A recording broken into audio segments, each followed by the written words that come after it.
Have you ever gone on stage to do a stand-up show? Yeah, in college I performed stand-up for a couple of years, and then shortly after graduating as well. But then I came to the realization that I wanted to focus on comedy writing. And over the course of my career, I have written for some amazing comedians, including David Spade, Kevin Nealon. I wrote an episode of television that starred Mel Brooks. I wrote for Mel Brooks. That's really great. My partner and I also ran a show on IFC starring Mark Maron, and I learned a ton from Mark just by doing that, because Mark's comedy is very intimate, it's very vulnerable. We sold a show to FX starring D.L. Hughley. D.L. is a lot like Mark. They're both very intelligent men. Their comedy is both very intimate, very vulnerable. That was a great experience. We shopped a show with Taylor Williamson, really funny comedian. I now count him as a friend. We sold a show to Fox starring Joey Coco Diaz. It was a pilot. Joey, you know Joey, he's hilarious. He's a savage. So he's telling us stories for the script about the time he kidnapped a guy and put him in the trunk of his car. And I'm like, whoa, how'd that happen? He's like, Mikey, you know how sometimes when you're doing an 8-ball, I'm like, no, I really don't. I don't get that reference at all. That guy is absolutely hilarious.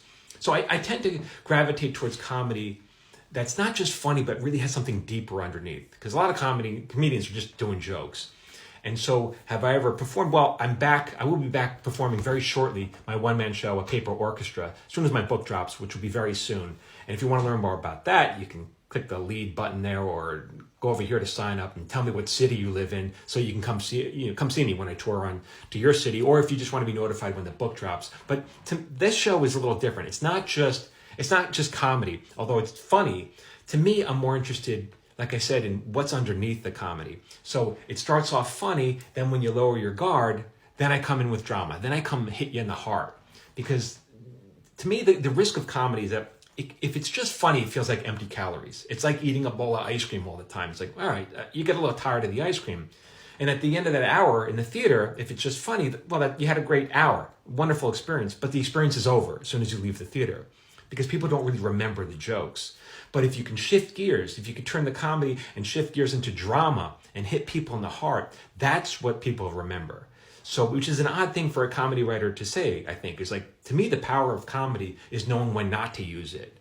And it took me a long time to figure this out. But if you want to come see my show, A Paper Orchestra, I'd love to see you there. Click over here or over here, hit the sign up button, tell me what city you're in, and or just to be notified when the book drops. Thank you for the question. For more, keep following me at Michael Jamin Writer.